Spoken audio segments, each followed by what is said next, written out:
chers amis. Ce n'est pas un hasard si maintenant j'ai pris la petite Thérèse à côté de moi, ma sœur de Lisieux, parce que c'est elle qui nous a parlé d'une manière si belle de la miséricorde de Dieu. Elle l'a vécue, elle s'est offerte à la miséricorde, elle a obtenu des grâces extraordinaires qui continuent à pleuvoir sur tous ceux qui l'invoquent, et donc je vais lui demander qu'elle fasse encore sa pluie de roses sur chacun de vous qui m'écoutez. Vous savez qu'il y a une bonne nouvelle de la part de Rome, c'est que le 27 mars prochain, donc dans quelques jours, à partir de 18h, le pape va présider un moment de prière sur, vous savez, l'esplanade de la basilique Saint-Pierre, c'est-à-dire juste devant la porte de la basilique Saint-Pierre, et pour nous donner sa bénédiction Urbi et Orbi. Alors il invite tout le monde à participer spirituellement, évidemment, à cet événement, à travers bien sûr les moyens de communication, à travers l'internet et les sites, etc. Alors ça va consister, d'après ce que j'ai compris, d'abord lecture de certains passages de la Bible, ensuite des prières de supplication, et puis aussi l'adoration du Saint-Sacrement. Et puis le pape va donner donc sa bénédiction Urbi et Orbi, et dans cette bénédiction, vous aurez la possibilité de gagner ce qu'on appelle une indulgence plénière, et cela pour tous ceux qui l'écoutent en direct à travers l'internet. Cette bénédiction, qui est d'abord pour la ville de Rome et pour le monde entier, en fait est donnée chaque année par le pape, mais seulement pour Noël et Pâques.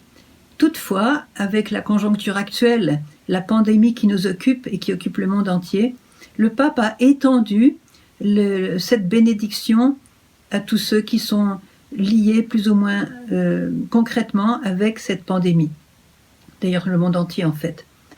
Alors, cette indulgence plénière que nous allons obtenir par la bénédiction du pape Urbi et Orbi, ce jour-là d'une manière spéciale, est offerte, écoutez bien, d'abord aux personnes qui souffrent du coronavirus, chez eux ou à l'hôpital, pour ceux qui sont par force confinés chez eux, pour ceux qui les soignent, donc tout le personnel soignant, et pour ceux qui prient pour eux, ceux qui offrent une adoration du Saint-Sacrement, ceux qui lisent les Saintes Écritures pendant au moins 30 minutes, ceux qui prient le rosaire ou le chemin de croix, qui récitent le chapelet de la Divine Miséricorde et tout simplement qui implorent Dieu pour ceux qui sont affligés par cette épidémie et pour le salut éternel, je répète, le salut éternel de ceux qui ont déjà été rappelés par Dieu à cette occasion de la pandémie.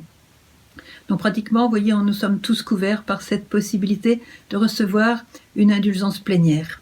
Alors bien sûr, l'indulgence plénière est offerte par cette bénédiction, mais elle est quand même sujette à certaines conditions prévues par le décret exceptionnel dû à la pandémie actuelle.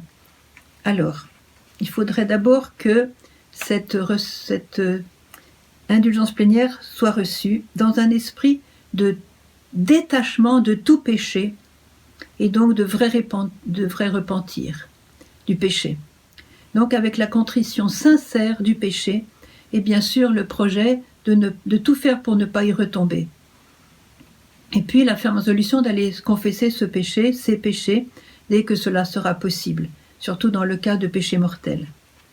Bien sûr, dans l'esprit de détachement de tout péché, on inclut aussi le fait de pardonner à ceux qui nous ont offensés, de ne garder aucune amertume, aucun ressentiment par rapport à ces personnes-là. Et ça, Jésus nous l'a appris très clairement dans l'Évangile et aussi dans la prière du Notre Père. Pardonne-nous nos offenses comme nous pardonnons à ceux qui nous ont offensés. Alors quelquefois, à cause de choses très graves, le pardon nous semble impossible, en tout cas très très difficile et on a du mal à le faire. Alors n'oubliez pas qu'il est toujours rendu possible grâce à Jésus, parce que nous pouvons supplier Jésus très sincèrement de mettre son propre pardon divin dans notre cœur.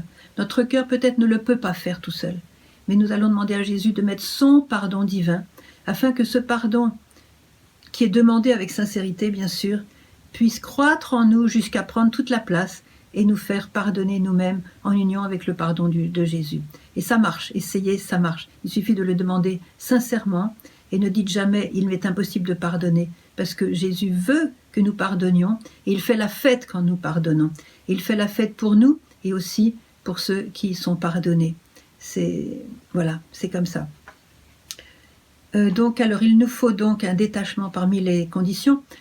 Détachement de tout péché, même véniel. Aucun attachement, vous voyez, à tout péché, parce que le péché apporte la mort. Le salaire du péché, c'est la mort, nous dit saint Paul. Et le don de Dieu, c'est la vie éternelle. Parmi les conditions aussi, il est bon de faire une bonne confession sincère, donc. Et on la fera spirituellement, avec le désir de se confesser, puisqu'on ne peut pas se confesser, on n'a pas de prêtre sous la main, on ne peut pas se confesser sacramentellement, on va avoir le désir de se confesser, avec le projet bien sûr de le faire réellement dès qu'on aura un prêtre disponible, et puis de faire une communion sacramentelle qui sera elle aussi impossible, mais j'ai déjà expliqué comment on pouvait faire une communion spirituelle, voilà, et puis il est important aussi de faire des prières aux intentions du Saint-Père. Il suffit pour cela de faire avec tout son cœur un Notre Père, un Je vous salue Marie, un Gloire au Père, et puis d'autres prières avec le cœur, bien sûr, que vous pouvez ajouter. Voilà, donc avec le sincère désir que le Saint-Père soit béni. Alors, l'Église, vous voyez, avec le sacrifice de la messe qui continue, parce que les prêtres, même s'ils sont eux-mêmes dans le confinement, ils célèbrent la messe, et c'est la messe de toute l'Église. Hein. Donc l'Église prie pour ceux qui ne peuvent pas recevoir le sacrement des malades. Elle les confie à la miséricorde divine par la vertu de la communion des saints. Elle accorde aussi l'indulgence plénière à ceux qui sont sur le point de mourir. Là aussi, c'est quelque chose de spécial pour ce temps-là, à condition que ceux-ci, qui sont sur le point de mourir, soient bien disposés dans leur cœur, évidemment. Il n'y a rien d'automatique avec Dieu. Hein, c'est le cœur, Dieu voit le cœur. Hein. Et à condition qu'ils aient prié aussi quelques prières durant leur vie. Que ce soit un Notre Père, un Je vous salue Marie, un Je crois en Dieu, le chapelet de la miséricorde, un chapelet, un chemin de croix, au moins qu'ils aient quelque chose, voyez, à présenter. Et dans ce cas précis, donc des mourants, c'est l'Église qui comble et qui remplit les 3 principales conditions, puisque le mourant ne le peut plus. Il est aussi recommandé que pour l'obtention de cette indulgence plénière, eh bien, on use du crucifix ou d'une croix. Hein. Souvenez-vous aussi de tant de personnes. Je me souviens d'un témoignage d'une personne du village, un homme, qui avait beaucoup lutté contre l'Église dans le parti communisme, ici à Medjugorje, et qui avait fait beaucoup de dégâts dans l'Église, arrêté des chrétiens, mis en prison. Enfin, il avait agi d'une manière vraiment blessante pour l'Église. Il avait fait beaucoup de mal. Et voilà qu'il a été atteint d'un cancer, et dans sa souffrance, il blasphémait. Il blasphémait tellement durement que tout le monde était inquiet sur son salut éternel. Il était catholique, baptisé, etc. Enfin, il avait viré de bord, et donc on était inquiet sur son salut éternel, et donc tout le monde s'est mis à prier pour lui. Et il souffrait de plus en plus, et il blasphémait de plus en plus. Et voilà que le moment de la mort est arrivé. Et des personnes que je connais bien dans le village étaient sur son lit de mort, enfin autour de son lit de mort. Des personnes que je connais bien dans le village ont pris à cœur vraiment de continuer jusqu'au bout, de prier pour lui. Et rassemblées autour de son lit de mort, ces personnes ont prié le chapelet de la miséricorde qui, comme vous le savez, obtient des promesses du Seigneur extraordinaires. Eh bien, croyez-moi si vous le voulez, on lui a présenté le crucifix. Excusez-moi, je suis un peu émotionnée. On lui a présenté le crucifix, et quand il a vu le crucifix, il a dit « Oh mon Jésus !» et il est mort. Et nous savons que, par les Saintes Écritures, que tous ceux qui invoquent le nom de Dieu seront sauvés. Voilà l'histoire. Alors je vous exhorte à vraiment lire et relire, vous avez tout ça sur Internet, j'ai fait un petit résumé, ce que le pape propose pour ces temps du coronavirus, parce que nous avons de grandes grâces à saisir, et la contrition parfaite nous obtient, comme nous le savons aussi, la rémission de nos péchés. Je terminerai par une anecdote que m'avait racontée Maria Sima, que vous trouverez aussi dans ce livre, donc, vous voyez, sur le purgatoire. Alors voilà, ce qui s'est passé, c'est que donc il y avait eu beaucoup d'avalanches dans cette région de l'Autriche et beaucoup de morts dans les avalanches. Et dans une certaine maison d'un certain village, il y avait une petite famille et un des jeunes qui faisait partie de cette famille était en train de dormir. Et puis il a été réveillé par des cris d'angoisse de personnes qui étaient sous la neige et qui étaient prises dans l'avalanche et qui disaient « Sauvez-nous, sauvez-nous, on est sous les avalanches, sauvez-nous, sauvez-nous, au secours, voilà. » Bien sûr, tout ça en allemand puisqu'on était en Autriche. Ce jeune s'est levé d'un bond. Il a dévalé l'escalier de sa maison pour aller secourir ces gens. Au pied de l'escalier, il a trouvé sa mère qui le bloquait et qui lui a dit « Non, non, tu ne vas pas sortir, on a eu déjà assez de morts comme ça dans le village, je ne veux pas que tu risques ta vie, tu vas rester dans ton lit et reste tranquille, laisse-les. » Mais le jeune était plus fort que sa mère, il a délicatement remis sa mère en place sur le côté gauche et il est sorti au secours de ces personnes-là, dans un élan d'amour pour ces personnes. Et puis sur le chemin, il a été pris lui-même par une avalanche et il en est mort. Il est mort sur le chemin pour aller secourir ces personnes-là. Alors qu'est-ce qui s'est passé? Il s'est manifesté à Maria Sima, donc cette mystique autrichienne qui avait comme ministère de prier pour les âmes du purgatoire et qui se trouve qu'elle les voyait, elle les voyait.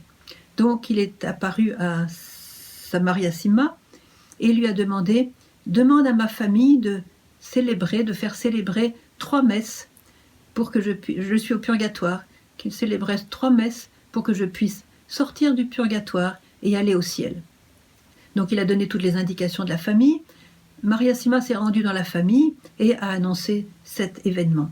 Et ses amis, donc l'ami de ce jeune, ont dit « Oh là là, quand on a su qu'il était mort, on s'est dit « Oh là là, j'aurais pas aimé d'être comme lui devant le trône de Dieu avec tout ce qu'il avait fait comme péché. » Et il a expliqué à Maria Sima qu'il était dans de graves péchés, mais que cet acte de pur amour, de pure charité, où il a risqué sa vie pour sauver d'autres personnes, cet acte de charité, eh bien, l'a sauvé de la damnation.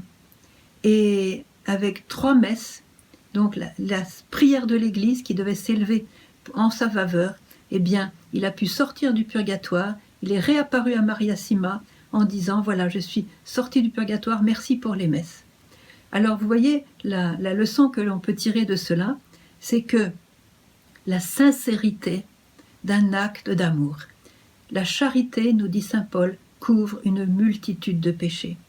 Voilà, souvenez-vous de ça. Alors, c'est pour ça que dans l'obtention aussi des indulgences, qu'elles soient plénières ou partielles, n'oubliez jamais de faire un bel acte de charité. Et puis, ayez confiance en l'infinie miséricorde de Dieu. Il suffit que le pécheur ait un sincère repentir, voyez, pour faire craquer Dieu. Je ne veux pas vous laisser sans vous lire un passage fondamental du petit journal de sœur Faustine, c'est le paragraphe 147. Écoutez bien sur la miséricorde divine. Il y en a beaucoup d'autres, mais celui-là est central. Jésus parle à sœur Faustine. « Écris et parle de ma miséricorde. Dis aux âmes qu'elles doivent chercher consolation au tribunal de ma miséricorde. C'est là que se réalisent et se renouvellent sans cesse les plus grands miracles. Point n'est besoin pour obtenir ce miracle de faire de lointains pèlerinages ni de faire étalage d'un quelconque cérémonial. Il suffit de se jeter avec foi aux pieds de mon représentant, donc le prêtre, de lui dire sa misère et le miracle de la miséricorde divine se manifestera dans toute son ampleur. » Alors je rappelle que, en l'absence de prêtre, il suffit de faire ce même geste de tout son cœur avec sincérité, comme Marie nous l'a dit dans un de ses derniers messages, ayez des sentiments sincères, donc purs, pas d'arrière-pensée, pas de mélange, des sentiments sincères de contrition. Même si écoutez bien, même si cette âme était déjà comme un cadavre en décomposition, et même si humainement parlant, il n'y avait plus aucun espoir de réanimation, même si tout semblait perdu, il n'en est pas ainsi avec Dieu. Le miracle de la miséricorde divine restaurera cette âme dans toute son intégrité. Et Jésus ajoute « Ô malheureux qui ne profitez pas maintenant de ce miracle de la miséricorde divine, en vain vous appellerez, il sera trop tard. Alors très souvent, nous nous rendons compte que nous confessons le même péché et que nous retombons dans les mêmes pièges, dans les mêmes écueils. Voilà.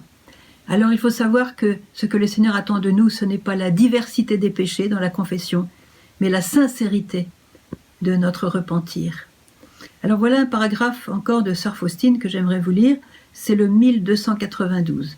Malgré ma sincère résolution, il m'est arrivé de retomber dans la même erreur. Ce n'était qu'une petite imperfection, plutôt involontaire. Je ressentis pourtant en mon âme une si vive douleur que je dus interrompre mes occupations et me rendre un instant à la chapelle. Et tombant aux pieds de Jésus, poussé par l'amour et une très grande douleur, je lui ai demandé pardon. J'étais d'autant plus honteuse que le matin même, après la Sainte Communion, pendant ma conversation avec lui, je lui avais promis fidélité. J'entendis alors ces mots. Alors c'est Jésus qui parle. Sans cette petite imperfection, tu ne serais pas venu vers moi. Tu sais que chaque fois que tu viens vers moi, en t'humiliant pour demander pardon, je déverse de nombreuses grâces sur ton âme. Ton imperfection disparaît à mes yeux. Je ne vois que ton amour et ton humilité. Tu ne perds rien, bien au contraire, tu progresses beaucoup. Alors vous voyez, on a tous des imperfections, des péchés véniels, des péchés mortels peut-être à confesser. N'oubliez jamais que Dieu aime pardonner et qu'il attend de nous une sincère contrition. On fera un autre petit topo sur la contrition parfaite, la contrition imparfaite, et puis surtout comment obtenir la vraie contrition. Voilà, que Dieu vous bénisse dans votre effort de demander pardon et d'aller vers le cœur miséricordieux de Jésus qui vous attend toujours.